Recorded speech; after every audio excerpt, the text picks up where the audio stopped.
Hello friends, Bharati చెప్పే కథలకు స్వాగతం అండి. ఈ కథ పేరు దారుణ హత్య. పూర్వం కాంచీపురంలో కళ్యాణి అనే వైశ్య కన్య జగదేక సుందరి ఉండేది. ఆమెను వివాహమాడటానికి ఎంతెంత గొప్పవాళ్ళో ముందుకు వచ్చారు. అయితే ఆమె వివాహం జరగలేదు. ఒక కారణం, ఆమె తండ్రి తీవ్రమైన వ్యాధితో చాలా కాలం తీసుకుని చివరకు మరణించాడు. మరొక కారణం ఏమంటే, కళ్యాణి అమరగుప్తుడనే వైశ్య యువకుణ్ణి కొంతకాలంగా ప్రేమించింది. ఆ యువకుడు కూడా ఆమెను ప్రేమించి తగిన సమయం దొరకగానే తన తండ్రి అనుమతితో పెళ్లాడాలనే ఉద్దేశంతో ఉన్నాడు. తండ్రి పోయాక కళ్యాణికి ఆమె మేనమామ ప్రచండగుప్తుడు రక్షకుడైనాడు. ఈ ప్రచండగుప్తుడు జూదరి, తాగుబోతును. కళ్యాణికి రక్షకుడైనది మొదలు అతడు ఆమె తండ్రి ధనాన్ని మంచినీరులాగా ఖర్చు చేయసాగాడు. అది కూడా త్వరలోనే పూర్తి అయ్యేటట్టు కనిపించింది. ఆ సమయంలో ప్రచండగుప్తుడికి ఒక మంచి విషయం తెలిసింది. అదేమంటే, కళ్యాణిని ప్రేమించే అమరగుప్తుడు తండ్రి కోటీశ్వరుడు. తన మేనగోడలు అలాంటి వాడికి కోడలైతే ఆమె ద్వారా తాను ఎంత డబ్బైనా రాబట్టవచ్చు. నువ్వు నిశ్చింతగా ఉండు. నీకు ఆ అమరగుప్తుడికి పెళ్లి జరిగే ఏర్పాటు నేను చూస్తాను. నీ సుఖం నేను చూడకపోతే మరెవరు చూస్తారు? అని ప్రచండగుప్తుడు అమరగుప్తుడు తండ్రి అయిన వీరేంద్రగుప్తుడి వద్దకు వెళ్ళి, నా మేనకోడలు కళ్యాణి అసాధారణమైన సౌందర్యవతి అన్న సంగతి మీకు తెలిసే ఉంటుంది. ఆమె ఎందరో రాజకుమారులను సైతం నిరాకరించి మీ కుమారుడైన అమరగుప్తుని తప్ప మరొకరిని పెళ్ళాడను అని భీష్మించుకు కూర్చున్నది. మీ కుమారుడు కూడా కళ్యాణిని పెళ్ళాడాలన్న ఉద్దేశంతో ఉన్నట్టు విన్నాను. అందుచేత మీరు సరేనంటే ఆ ఇద్దరికీ పెళ్లి చేసి వారిద్దరి జీవితాలు సుఖమయమయ్యేటట్టు చేద్దాం అన్నాడు. మీ మేనకోడల్ని నేను ఎలాంటి పరిస్థితిలోనూ నా కోడలుగా చేసుకోను. మీరు నన్ను ఇంత దూరం అడగవలసిన అవసరం లేదు అన్నాడు వీరేంద్రగుప్తుడు. అతడు అసలే లోభి. కళ్యాణికిప్పుడు ఏమీ లేదు. అలాంటి కోడల్ని తెచ్చుకోవడం అతనికి ఎంత మాత్రం ఇష్టం లేదు. దానికి తోడు ప్రచండగుప్తుడంటే అతడికి చాలా ద్వేషం. నిజానికి ప్రచండగుప్తుడు ద్వేషించదగిన వాడే కూడాను. వీరేంద్రగుప్తుడు కళ్యాణిని తన కోడలుగా నిరాకరించడంతో ప్రచండగుప్తుడి పథకమంతా పాడైపోయింది. కళ్యాణి ప్రేమ భగ్నం కావటం మాట ఏమైనా, తన భవిష్యత్తు భగ్నమైపోయినందుకు ప్రచండగుప్తుడు చాలా చింతించాడు. అతను స్వతహాగా దుర్బుద్ధి కావడం చేత అతనికి ఒక దురాలోచన కలిగింది. కళ్యాణిని వీరేంద్రగుప్తుడు తన కోడలుగా స్వీకరించేటట్టు చేయటానికి అతడు మరొక పథకం ఆలోచించాడు.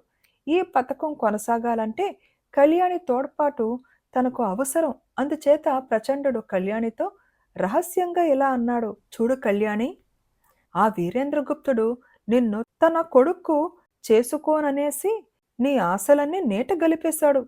అందుకు నువ్వెంత బాధపడుతున్నావో అంతకు పదింతలు నేను బాధపడుతున్నాను. నీ సుఖం నేను కాకపోతే మరెవరు చూస్తారు చెప్పు? ప్రపంచం తలకిందులైనా సరే నీకు నీ అమరగుప్తుడికి పెళ్లి చేసి తీరుతాను. అందుకొక ఉపాయం ఉన్నది. అందులో నీ సహకారం కూడా కొంత కావాలి. ఏమిటది అని కళ్యాణి అడిగింది. నువ్వు ఇవాళ వీరేంద్రగుప్తుడి వద్దకు వెళ్ళి ఈ రాత్రి నేను అతన్ని హత్య చేసే ఉద్దేశంతో ఉన్నానని చెప్పు. అతను మామూలుగా పడుకునే మంచం మీద మనిషి ఉన్నట్టు కనపడేటట్టుగా దిళ్ళు అవి అమర్చమని సలహా ఇయ్యి. నేను ఒక రాత్రివేళ అతని ఇంట్లో ప్రవేశించి అతని మంచం మీద దిళ్లను పొడుస్తాను. వీరేంద్రగుప్తుడు తగిన జాగ్రత్త మీదనే ఉంటాడు గనుక నన్ను పట్టుకుంటాడు. నేను కూడా తేలికగా దొరికిపోయి పశ్చాత్తాపం నటిస్తాను. నువ్వు వచ్చి నా ప్రాణం కాపాడమని వీరేంద్రుణ్ణి వేడుకో. నువ్వు తన ప్రాణం కాపాడావు కదా అన్న కృతజ్ఞతాభావంతో అతడు నిన్ను విడిచిపుచ్చుతాడు. నీ సుఖం కోరే నేను ఈ పని చేశానని చెప్పినాక అతడికి నీ మీద మరింత అభిమానం కలిగి నిన్ను తన కోడలుగా చేసుకుంటాడు. ఒకవేళ నాకు శిక్ష పడినా కొద్ది శిక్ష పడుతుంది. నీ కోసం నేను ఆ శిక్ష భరించగలను అన్నాడు ప్రచండగుప్తుడు. అంతా నీ ఇష్టం మామయ్య అన్నది కళ్యాణి. ఆ రోజు కళ్యాణి ఇంటి నుంచి బయలుదేరి వెళ్ళింది గాని వీరేంద్రుడి ఇంటి ఛాయలకు కూడా పోలేదు. ఆమె ప్రచండుడి పథకంలో తన పాత్రను తాను నిర్వహించలేదు. ఆ రాత్రి ప్రచండుడు వీరేంద్రుడి శయనాగారం ప్రవేశించి మంచంలో పడుకుని ఉన్న వీరేంద్రుడి రొమ్ములో కత్తి దించి వీరేంద్రుడు పెట్టిన చావు కేకకు కొయ్యబారిపోయాడు. ఆ స్థితిలో అతన్ని వీరేంద్రుడి నౌకర్లు పట్టుకున్నారు.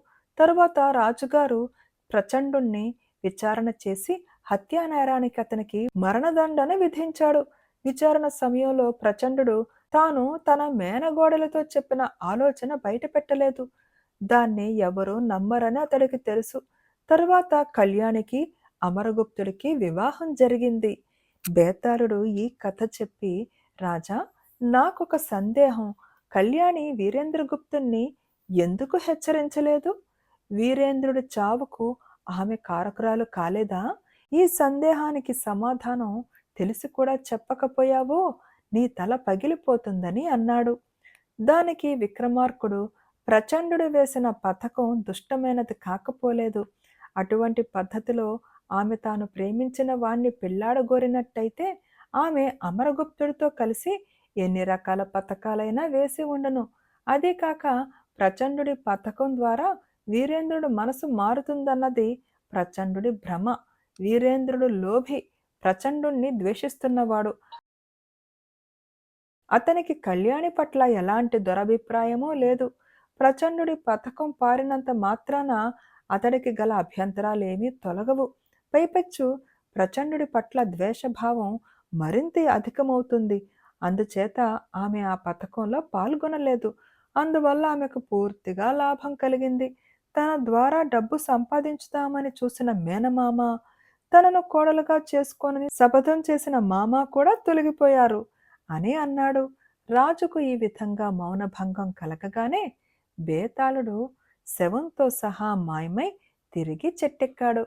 ఫ్రెండ్స్, ఈ కథ నచ్చిందా అండి? కథ నచ్చితే తప్పకుండా లైక్ చేయండి, షేర్ చేయండి. ప్లీజ్ కామెంట్ కూడా పెట్టండి. అండ్ హై బటన్ ప్రెస్ చేయడం మర్చిపోకండి. Thank you.